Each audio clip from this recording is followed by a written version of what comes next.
우리가 지난 시간 살펴본 마태복음 24장에서 예수님께서는 이제 예루살렘을 중심으로 펼쳐질 종말의 사건, 그래서 우리 1절부터 31절까지는 이스라엘이 경험하게 되는 예루살렘을 중심으로 펼쳐질 종말의 사건이 7년 대환란과 예수님의 지상재림에 관한 말씀이 기록되어 있었고, 또 32절부터 마지막 절까지는 이제 교회가 경험하게 될 종말의 사건. 그건 뭡니까? 휴거의 사건입니다. 알겠습니까? 이 마지막 때를 사는, 특별히 그리스도의 신부된 교회가 기다리는 이 종말의 사건은 7년 대환란이 아니에요. 이해가 되십니까? 예. 우리가 기다리는 이 종말의 사건은 이 환란이 있기 전에 우리를 혼인 예식으로 데려가시는, 이따가 설명하겠지만 휴거의 사건이기 때문에 우리에게 주신 소망이 blessed hope, 복이 있는 소망이고, 우리가 마라나타로 그날을 기다리는 겁니다. 할렐루야. 우리가 7년 대환란을 통과한다 그러면 마라나타 못할 것 같아잖아. 제가 먼저 갈게요. 천천히 오시옵소서. 우리는 주님께서 주신 약속이 바로 이 환란이 있기 전에 우리를 혼인 예식으로 데려가는 휴거의 사건을 약속해 주셨기 때문에 우리가 그날을 마라나타로 기다리는 줄로 이렇게 믿으시길 바랍니다. 옆에 분하고 인사를 나눕시다. 마라나타. 이 마라나타가 기쁨의 소식이 되기 위해서는 우리가 기다리는 인자의 날, 우리 주신 소망이 바로 휴거의 사건이 되어야 한다. 그런 의미도 갖고 있다고 보시면 됩니다. 알겠습니까? 여하튼 이렇게 마태복음 24장에서는 예수님께서 이스라엘이 경험하게 될 종말의 사건, 7년 대환란과 예수님의 지상재림, 그리고 교회가 경험하게 될 종말의 사건, 그렇죠? 둘이 매를 갈다가 하나는 데려감을 당하고 하나는 남겨지고, 또 둘이 밭에서 일하다가 하나는 들림받고 하나는 남겨지고, 그렇죠? 휴거의 사건에 대해서 말씀해 주신 뒤에 이어지는 25장, 그러니까 우리가 감람산 강화는 24장과 25장으로 이렇게 구성되어 있다고 보시면 됩니다. 이 25장에서는 특별히 이 종말의 때를 사는 성도들이 그렇다면 과연 어떠한 믿음을 우리가 갖고 있어야 되는가, 예수님의 다시 오심을 기다리는 성도들이 어떠한 믿음을 갖고 있어야 되는지에 대해서 설명하기 위해 세 가지 비유의 말씀을 우리에게 주고 계십니다. 첫 번째가 뭡니까? 열처녀의 비유. 또 두 번째는 14절부터 30절까지. 그 다음에 마지막으로 양과 염소의 비유. 할렐루야. 이 세 가지 비유 가운데 여러분, 이 열처녀 비유와 달란트의 비유는 휴거의 사건에 참여하게 될 교회에 주신 말씀으로 보아야 합니다. 알겠습니까? 우리가 예수님의 오심을 기다리는, 그렇죠? 혼인 예식을 기다리는 우리 그리스도의 신부된 교회는 기름과 함께, 등불과 함께 기름을 예비하고 있어야 합니다. 알겠습니까? 겉만 그럴듯하면 안 돼요. 우리 안에 성령의 기름, 이따가 살펴보겠지만 믿음이란 기름을 예비하고 있어야 주님 오실 때에 혼인 예식에 참여할 수 있는 겁니다. 알겠습니까? 그리고 이 마지막 때를 사는 성도들은 달란트의 비유에서 나오는 그런 충성된 종처럼 우리에게 주신 직분과 달란트에 충성하여, 아무튼 주님께서 기뻐하시는 달란트와 열매를 남기기 위해 최선을 다해야 합니다. 그래야 주님 오실 때 착하고, 그렇지 않으면 악하고 게으른 자가 책망을 피할 수 없다라고 말씀하고 있습니다. 할렐루야. 그런가 하면 마지막 양과 염소의 비유는 예수님이 지상 재림하셨을 때 이 땅에 남겨진 사람들, 그렇죠? 7년 대환란을 통과하고 남겨진 사람들, 그 가운데 구속받은 이스라엘의 3분의 1이 또 있을 것이고, 그 사람들을 양과 염소로 나누시는 그런 심판에 대한 말씀이 나옵니다. 근데 그 심판의 기준은 바로 내 형제에게, 이스라엘 백성들에게 7년 동안의 기간 동안 어떠한 믿음의 자세로 되었는가에 따라서 이 심판이 나눠지게 될 것이다라고 말씀하고 있습니다. 이해가 되십니까? 예. 여하튼 이 세 가지 비유의 말씀 모두가 종말의 때를 사는 성도들이 가져야 할 믿음의 모습을 설명하는 비유인 동시에 심판에 관한 말씀이기도 하다는 겁니다. 알겠습니까? 이게 뭐예요? 우리가 올바른 믿음을 갖고 있지 않으면, 슬기로운 다소처녀, 충성된 종, 그리고 양과 같은 올바른 믿음의 자세, 또 믿음의 모습을 가지고 있지 않으면 하나님의 심판을 이겨낼 수 없다. 라고 말씀하고 있는 겁니다. 바르게 믿어야 합니다. 이해가 되십니까? 열심히 믿는 게 중요한 게 아니에요. 바르게 믿어야 합니다. 여러분, 신학적으로 이 심판은 나누는 겁니다. 해봅시다. 나누는 것이다. 나누는 것이다. 그래서 의인과 죄인은, 천국 갈 자와 지옥 갈 자를, 상급과 칭찬 얻을 자와 책망과 형벌을 받을 자를 나누는 것인데, 우리 25장에 소개된 세 비유에서도 마지막 때가 되면 나눠지게 될 것이다. 이건 여러분, 예수를 믿는다는 사람들 가운데 나눠지게 된다는 거예요. 그래서 슬기로운 5 처녀와 어리석은 5 처녀, 그리고 착하고 충성된 종과 악하고 게으른 종, 그리고 양과 염소가 나눠질 것이다 라고 말씀하고 있습니다. 오늘 그 첫 번째 시간으로 슬기로운 5 처녀와 어리석은 5 처녀, 즉 10처녀의 비유에 대해서 우리가 하나하나 살펴보면서 우리 슬기로운 5 처녀가 됩시다. 슬기로운 5 처녀가 갖고 있던 믿음이 무엇인가 스스로를 돌아보고 어떤 주님 오실 때 다 들림받을 수 있게 되길 바랍니다.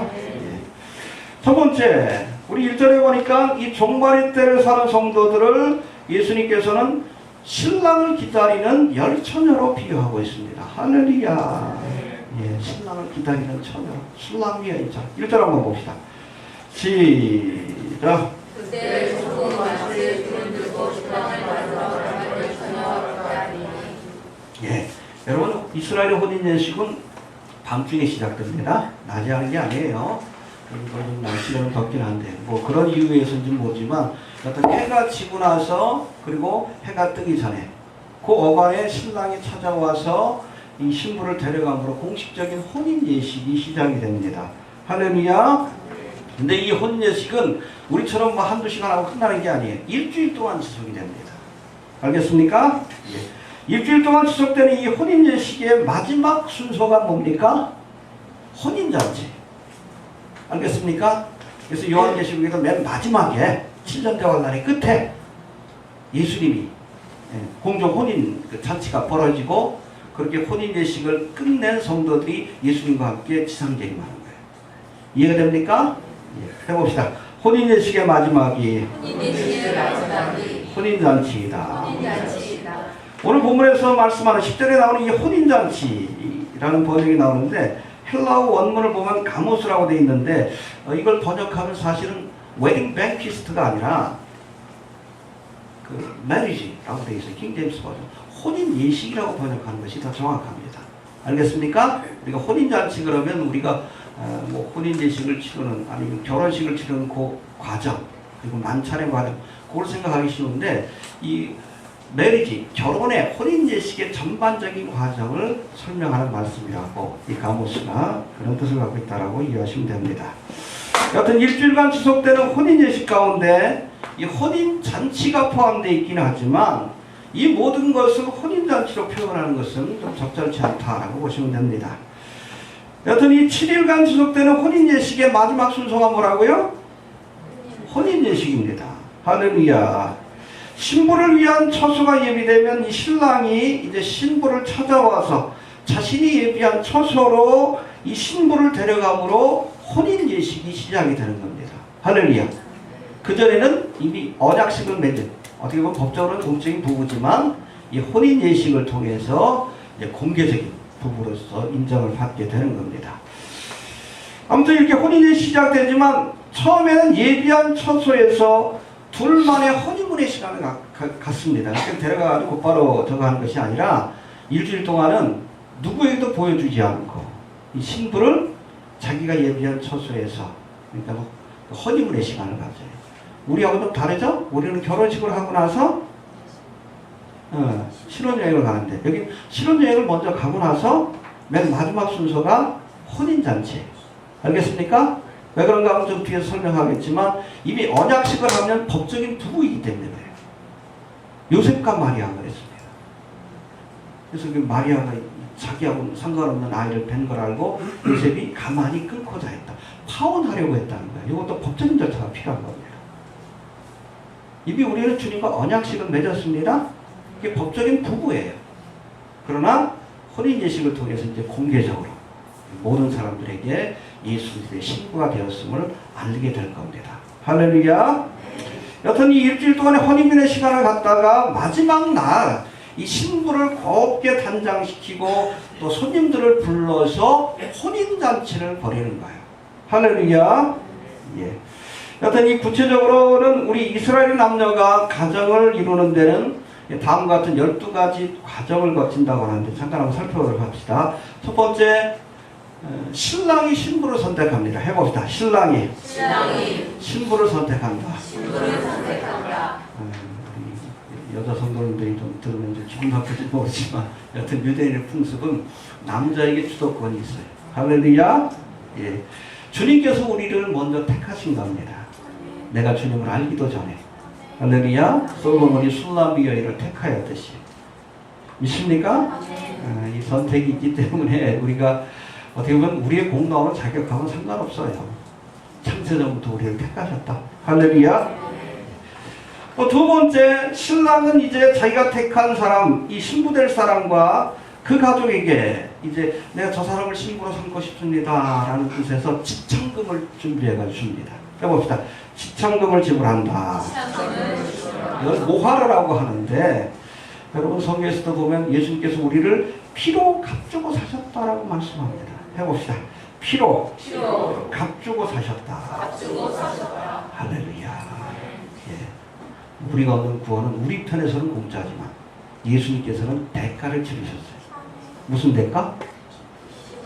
자신의 목숨을 내놓으셨어요. 피는 생명이니까. 예수의 생명을 가지고 우리를 사서 당신의 신부로 삼으신 겁니다. 우리 편에는 공짜예요. 그러나 예수님께서는 자신의 생명을 내어주신 겁니다. 예, 직장금을 내게 되고, 그러고 나면 이제 언약식을 맺게 됩니다. 근데 언약식을 맺으면 아까도 설명했듯이 공식적인 법적 부부가 돼요. 요셉과 마리아처럼. 알겠습니까? 이게 세 번째고, 이 언약식을 맺는 그런 과정이 한 4가지 단계가 있는데, 이 4번째는 언약식을 맺을 때 키투바라고 하는 공식적인 문서를 작성합니다. 해봅시다. 키투바. 예, 이 계약을 히브리어로는 시트레 에르신이라고 하는데, 여러분 우리가 예수를 믿는 순간 공식적인 계약서에 우리의 이름이 들어가요. 바로 생명책에 우리의 이름이 기록되는 줄로 이렇게 믿으시길 바랍니다. 할렐루야. 인을 치는 거예요. 하나님의 인을 치는 거예요. 공식적인 기록에 우리 이름을 적으시고 다 인을 치는 거예요. 할렐루야. 예. 또 5번째, 이 언약식에는 반드시 신부의 동의가 있어야 합니다. 억지로 하면 안 돼. 비록 신랑이 선택하긴 했지만, 아니 나 이 사람 싫어요 그러면 할 수 없는 거예요. 그렇죠? 반드시 여러분 우리가 믿음 생활을 할 때 구원의 자리에 서기 위해서는 주님이 주신 은혜에 우리가 아멘으로 응답해야 합니다.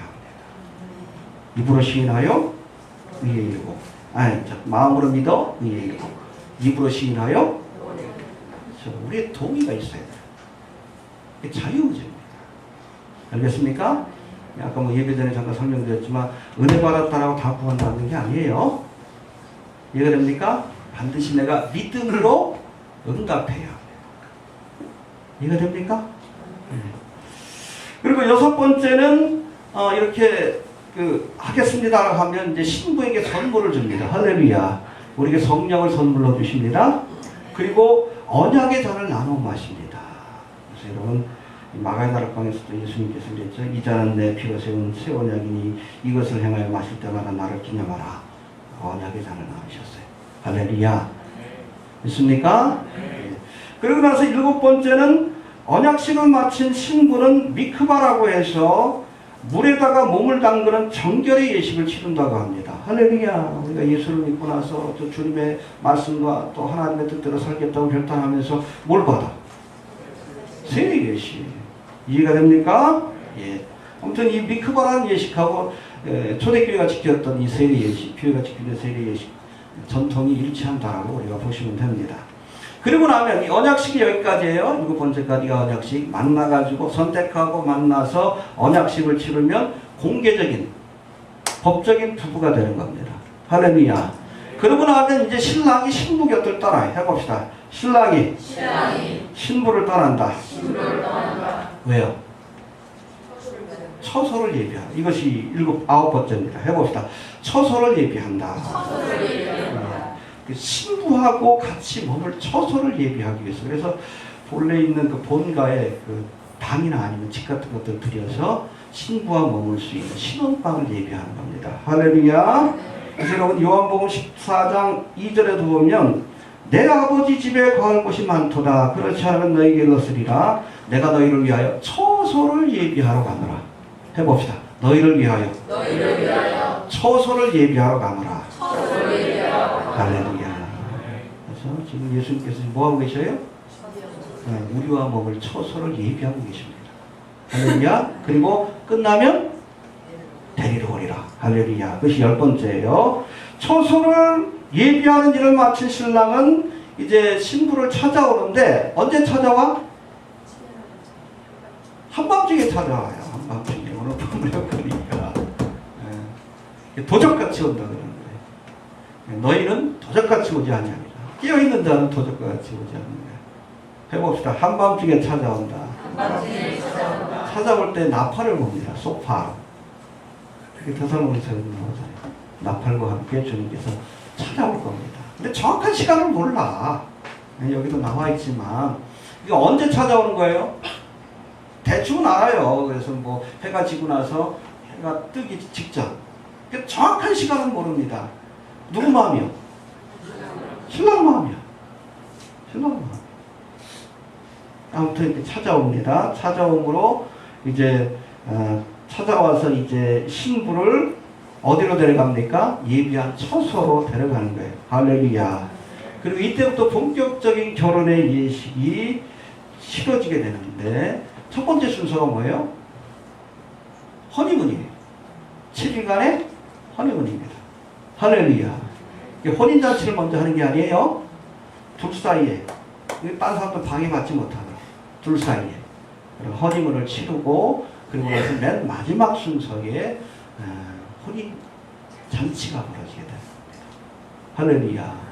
보통 한 일주일 동안 우리는 공중에서 들림받고 나서 예수님과 함께 혼인 예식에 참여하여 주님과 깊은 그런 교제를 나누게 되는 겁니다. 천국의 기쁨을 맛보는 거예요. 할렐루야. 근데 이 땅에는 뭐가 펼쳐져요? 그 7년 동안 7년 대화하는 땅이에요. 남겨지지 맙시다. 알겠습니까? 그래서 우리에게 주신 소망이 복 있는 소망이에요. 사랑하는 신랑을 만나는 순간이기 때문에 마라나타로 그 날을 기다리는 겁니다. 할렐루야. 예, 그리고 맨 마지막 12번째 이제 7일간의 허니문이 끝나면 마지막 날 신랑은 신부를 단장하여 그렇게 초대한 사람들과 함께 공식적인 만찬, 혼인잔치, 웨딩 뱅퀴트라고 합니다. 혼인잔치를 열게 되는데 이게 순서상 맨 마지막입니다. 알겠습니까? 대리갑으로 시작이 되고 맨 마지막에 혼인잔치가 벌어지게 됩니다. 그 요한계시록 19장 맨 마지막 부분에 나오는데 7년 대환란 맨 마지막에 혼인잔치가 벌어지는데 그게 여러분 이스라엘의 결혼 풍습으로 맞는 거예요. 근데 어떠한 사람들이 자꾸 이스라엘의 결혼 풍습도 모르면서 맨 마지막에 있으니까 교회가 환란을 통과한다? 엉뚱한 소리 하는 거지. 환란 통과하는 게 아니에요. 그동안 신랑하고 이 미크바의 시간, 아주 긴밀한 교제의 시간을 갖는 거예요. 그 기간 동안, 7년의 기간 동안. 이해가 되십니까? 예. 여튼 신랑이 신부의 집을 찾아오므로 혼인 예식이 시작되지만 문제는 신랑이 찾아오는 정확한 시간을 우리가 알 수 없다는 겁니다. 앞서 설명했듯이 해질 때부터 어떤 시각 사이에 찾아온다는 것은 알지만 정확히 그 시간을 우리가 알 수 없습니다. 그러기에 신랑을 기다리는 처녀들은 언제든지 신랑을 맞이할 수 있는 준비를 하고 있어야 합니다. 해봅시다. 준비하고 있어야 한다. 저라도 준비해야. 뭘 준비하는 데 있어? 오늘 본문에는 등불과 기름교요. 알겠습니까? 예. 잘 준비합시다. 알겠습니까? 자, 오늘 본문에 보니까 이 10처녀 가운데 모두가 등불은 들고 있지만 어리석은 5처녀는 뭐가 없었어요? 기름이 없었다. 우리 3절 4절 한번 다시 한번 시작. 일어나는 자들은 등을 가지되 기름을 가지지 아니하고 슬기 있는 자들은 그릇에 기름을 담아 등과 함께 가져갔더니 신랑이 원경으로 다 불며 살세. 네, 여기 보니까 열 처녀 모두가 뭔 갖고 있어요? 등불은 갖고 있어. 램프. 그 신앙의 외적인 모습으로 보면 차이가 없습니다. 결정적으로 문제가 되는 게 뭐냐면 어리석은 다섯 처녀는 기름을 예비하지 않았어. 슬기로운 다섯 처녀는 기름을 준비하고 있었어요. 할렐루야. 여러분, 등불이 신앙의 외적인 모습이라면 이 기름은 이러한 참된 믿음이 지속될 수 있도록 힘을 공급해주는 뭐예요? 성령이십니다. 이 기름으로 상징되는 경우들이 많아요. 성령 혹은 믿음을 의미합니다. 이해가 됩니까? 3절 4절의 말씀에 보니까 슬기 있는 자들은 그릇에 기름을 담아서 등과 함께 가져갔지만 그 신앙의 겉모습도 좀 문제가 없었지만 신앙의 내면도 그렇죠?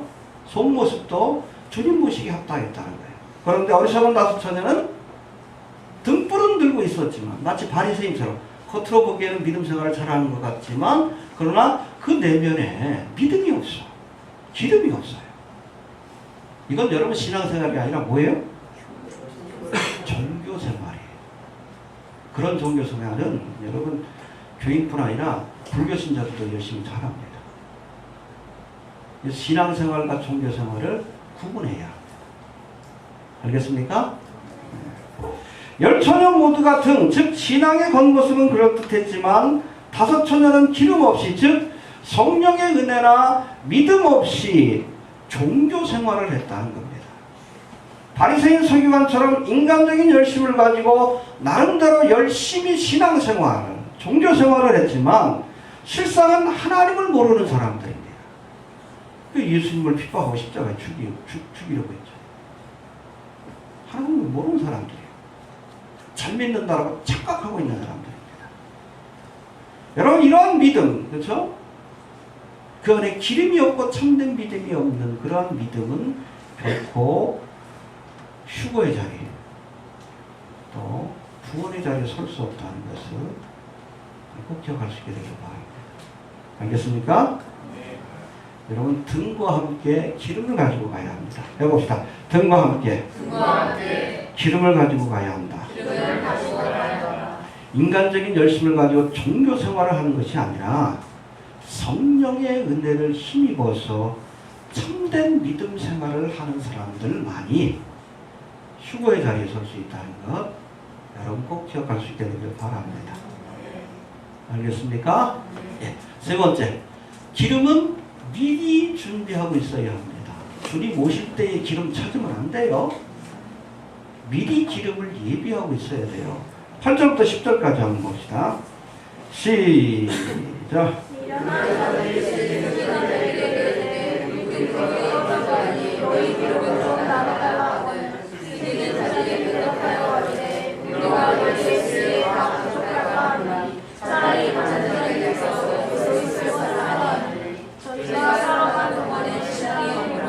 예비하였던 자들은 예, 열 처녀 모두가 등불은 준비했지만 어리석은 다섯 처녀는 기름을 예비하지 않았어요. 성령의 기름이 없어도 종교적 열심만 있으면 충분히 등불을 밝힐 수 있다라는 착각을 했기 때문에 하나님이 주시는 은혜의 기름을 예비하지 않은 겁니다. 이게 자기중심적인 신앙이에요. 나름대로의 신앙입니다. 하나님의 은혜나 말씀을 의지하는 것이 아니라 자기의 열심과 생각을 의지하는 종교 생활입니다. 의외로 교회 안에 이런 사람들 많아요. 나름대로는 열심인데 말씀대로 신앙생활하자. 하나님 책임 안 집니다. 알겠습니까? 그러다가 신랑이 찾아온 결정적인 순간이 돼서야, 그렇죠? 이제 여러분 신랑이 오면 등불을 들고 나가야 되는데 이 등불을 켜려고 보니까 여러분 이 미련한 처녀들의 이 등불에는 뭐가 없어? 그렇죠? 불을 붙이니까 불이 붙었겠어요? 안 붙었겠어요? 잠깐 붙지 심지에 후룩 타버리고 말아요. 꺼져가니까 기름을 달라고 하는데 줄 수가 있나? 줄 수가 없는 거지. 몰라요. 신랑이 찾아온 결정적인 순간에 자신들의 믿음에 근본적인 문제가 있다는 것을 깨닫게 된 거예요. 그래서 어리석다한 거예요. 이해가 됩니까? 평상시에 몰라. 등불을 들고 있는 것 가지고 내가 뭐 교회 장로요, 집사요, 목사요, 또 11조를 드리고 매주마다 예배 드리고 새벽 예배를 드리고 등불이 있으니까 자기가 믿음 생활을 잘하는 줄로 착각해요. 하나님 보시기에는 종교 생활입니다. 미리 준비해야 합니다. 미리. 그리고 미리 내 믿음이 정말 등불만 들고 있는 종교 생활인지 하나님의 말씀과 성령을 의지하는 참된 믿음인지 확인해 봐야 돼. 결정적인 순간에 이렇게 되면 어떡할 거예요? 주님께서 너 모른다 그러면 어떡할 거예요?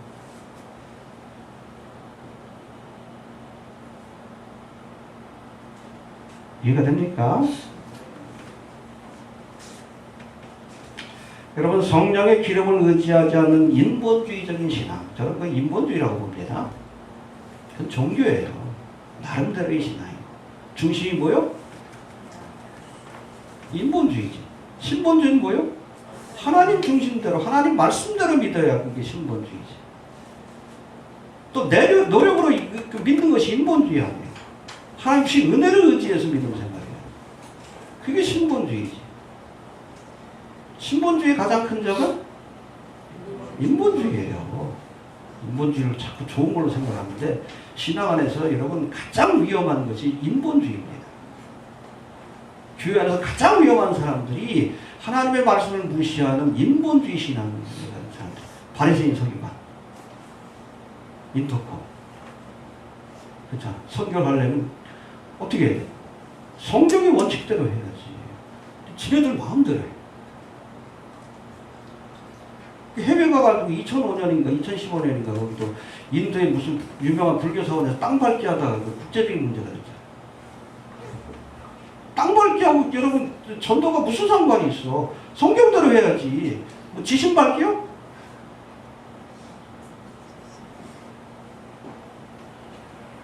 아니 여리고성 이렇게 도니까 뭐 이게 무너졌으니까 거기도 돌면 무너져? 여러분 여호수아가 왜 여리고성을 돌았어요? 하나님이 말씀하니까 말씀에 순종한 거지. 아 인터넷 보고 뭐 어디 가서 그 돌라 그랬어? 엉뚱한 짓거리야. 그 미신 아니요?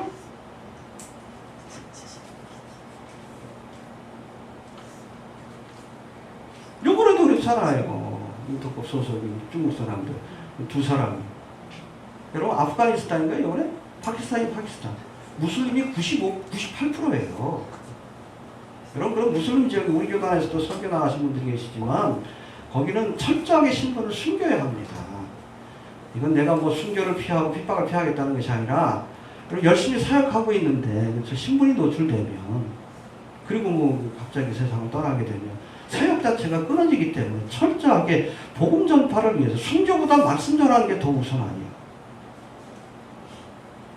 그게 맞는 거예요. 예수님께서도 두 가지 원칙을 제시하잖아요. 뱀처럼 재롭고 순교하라. 그렇죠.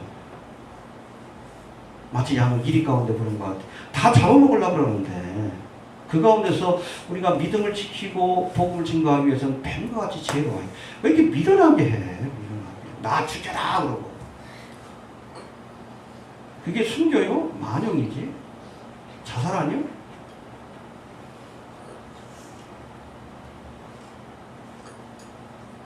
두 번째 원칙이 뭐예요? 이 동네에서 핍박이 있거든? 동네 피해라. 이스라엘의 동네를 다 다니지 못하여 인자가 오리라. 우리에게 주어진 시간과 기회가 한정되어 있어요. 하나님께서 열어주신 곳에 가라는 얘기입니다.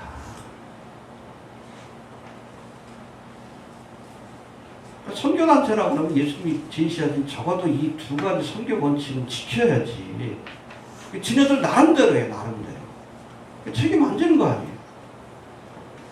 선교에 도움이 안 되잖아요. 이게 인터컵이 쓸고 지나가면 주변에 선교사들이 골치가 아프대. 이번에도 아주 반항 감정이 심해지고 또 한국교회에 대한 그 감정이 심해져가지고 골이 깊어져가지고 중국에 있는 선교사들이 지금 난리가 났어요. 쫓겨날 타게. 이게 선교요? 선교를 방해하는 마귀의 짓거리들이. 이게 나름대로의 신앙이 나름대로. 그 인터컵이 주장하는 백투 예루살렘도 여러분 이거 그 신사도 운동 아닙니까? 마지막 때에 선택받은 동방의 민족들이 중국은 이제 중국 교회가 그렇다고 한국은 또 한국 교회가 그렇다고 어디가 맞는지 모르겠는데 이제 중국과 실크로드 이슬람 지역을 지나가서 예루살렘을 복음화시키면 예수님이 재림한다. 그런 말이 어디 있어 성경에. 이스라엘 회복은 철저히 누구에게 속한 거예요? 하나님이 하시는 일이에요. 두 증인이 하잖아. 무슨 교회가 해. 교회는 그 전에 휴거되지. 백투 예루살렘 그것 자체가 비성경적인 그런 주장입니다. 말도 안 되는 주장이에요. 근데 그렇게 하면 사람들이 뭐요? 응? 한국 사람들은 지나치게 열심히 강해서 그래. 사람이 모이고 돈이 모이고. 최바울이 인터컵을 통해서 주장하는 백투 예루살렘. 이게 보니까 사람이 모이고 돈이 모이거든. 그 부러워가지고 또 비슷한 거 만든 친구가 있어. 데이비드 찰. 하나님의 군대. 그 개념 자체가 요엘의 군대의 개념입니다. 인터컵도 그렇고 하나님의 군대도 그렇고 신사도 운동이에요. 그 신사도 그 꼭대기에 뭐가 있어요? 프리메이슨하고 카톨릭이 있어요. 백투 예루살렘은 정확하게 우천년설을 주장하고 있는 거예요. 우리가 하나님의 나라를 만들어야 예수님이 오신다. 이게 우천년설 아니야. 인터컵의 책 보면은 영적도회라든지 이런 데 보면 마치 인터컵이 이 마지막 때에 이스라엘과 함께 전 세계로 나가서 복음을 증거한 7년 대화단 기간 동안 14만 4천 명인 것처럼 주장을 합니다. 심해지면 이단되는 거예요, 그게. 지켜보다가 그냥 부러우니까 그 데이비드 차가 그 흉내내고 있는 거. 참, 본받을 거 본받아야지. 예전에 프리메이슨 전문가라는 친구가 신사도 운동, 요엘의 군대, 그 다 여러분 프리메이슨 그 하부 집단이에요. 그 카톨릭하고 연관되어 있고 종교 통합의 사상이에요. 영혼을 파는 거지, 돈 벌겠다.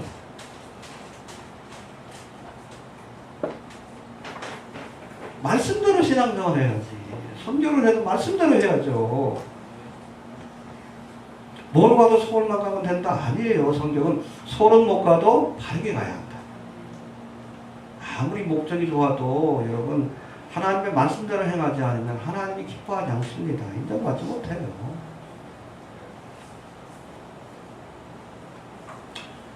등불만 들고 있으면 안 돼요. 반드시 성령의 도우심을 받고 하나님의 말씀에 인도하심을 받아야. 그게 바로 믿음이고 그래야 올바른 열매가 맺혀지는 것이고. 할렐루야.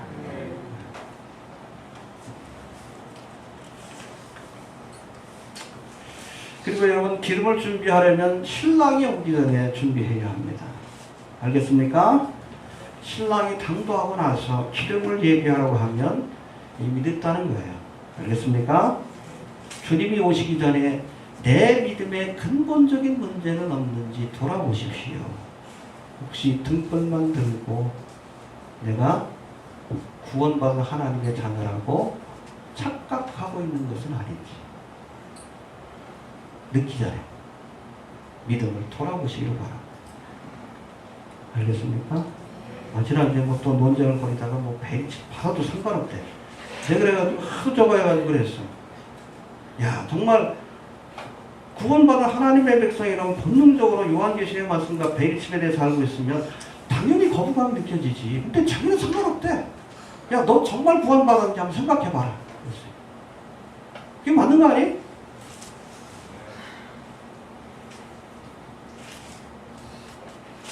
내 믿음에 근본적인 문제가 없는지 정말 이런 심각한 하나님의 말씀을 외면하고 무시하면 정말 내가 구원받은 건지 아니면 구원받은 거라고 착각하고 있는 것은 아닌지 저는 교리적으로 한 번 구원은 영원한 구원이 맞다라고 봅니다. 종교개혁자들 다 그렇게 주장을 했고 그러나 여러분 구원받았다라고 확신하는 사람 가운데 안 그런 사람들이 많다는 거예요. 자기 보기에는 구원받은 것처럼 생각하는데 하나님 보기에는 아닌 사람들이 있어요. 가론유다처럼. 정말 내가 구원받은 사람인지 확인해 볼 필요가 있는 거예요. 구원받은 하나님의 자녀인데 하나님의 말씀을 무시한다? 그건 착각하고 있는 거지. 구원받은 하나님의 자녀인데 성령의 열매가 맺혀지지 않는다? 착각하는 거지. 돈, 명예, 권세에 대해서 욕심 부리고. 그럼 구원받았다고 착각하는 거지. 구원받은 게 아니에요. 그런 사람들이 마지막 결정적인 순간에 주님께서 모른다고 하는 거예요. 이 불법을 행하는 자예요. 구원받은 사람들이 어떻게 하나님의 말씀을 무시해? 그것도 여러분 다른 말씀이 아니라 이거 받으면 여러분 짐승의 표를 받으면 지옥 간다라고 했는데 빗그물에 한 것만 나와도 당연히 여러분 거부감을 느껴야지. 아, 상관없어? 난 상관없어. 쉬워질 건. 난 구원받았으니까. 그런 사람들이 남겨져요.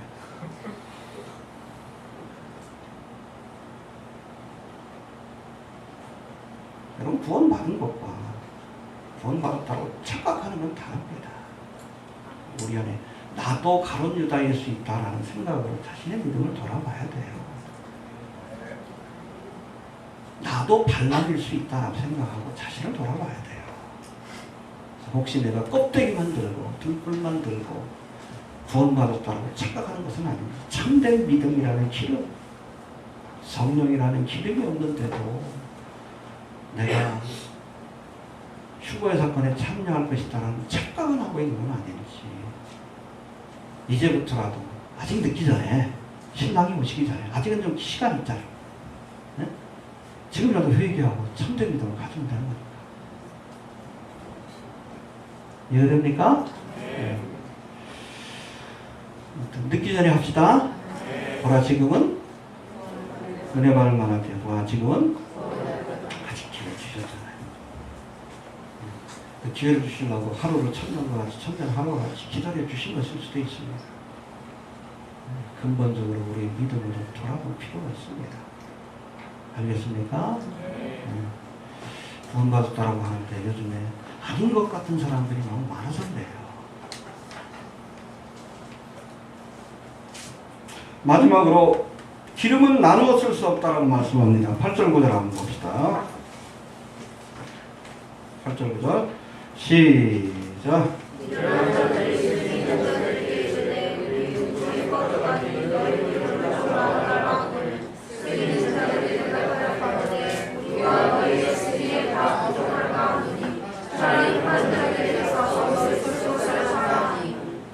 이 말씀이 뭔가 기름은 각자가 준비해야 되고 또 준비된 기름은 결코 다른 사람들에게 나누어줄 수가 없습니다.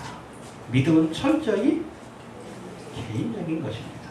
아무리 아버지가 목사라 할지라도 자기가 믿음 생활을 하지 않으면, 다른 믿음을 갖고 있지 않으면 구원받지 못하는 거예요.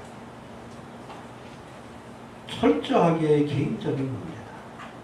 내가 기름을 예비해야 돼. 내가 참된 믿음을 가져야 되고, 내가 하나님의 말씀에 순종하는 삶을 살아야 돼요. 이해가 됩니까? 네, 해봅시다. 믿음은 철저히 개인적인 것이다. 내가 예비한 기름으로 나는 구원받을 수 있지만 다른 사람을 구원할 수는 없습니다. 구원의 길로 인도해 줄 수는 있지만 구원해 줄 수는 없는 거예요. 철저히 개인적인 것이라는 사실을 기억할 수 있게 되길 바랍니다. 예. 정리합니다. 우리 13절 한번 다시 한번 봅시다. 13절 결론 시작.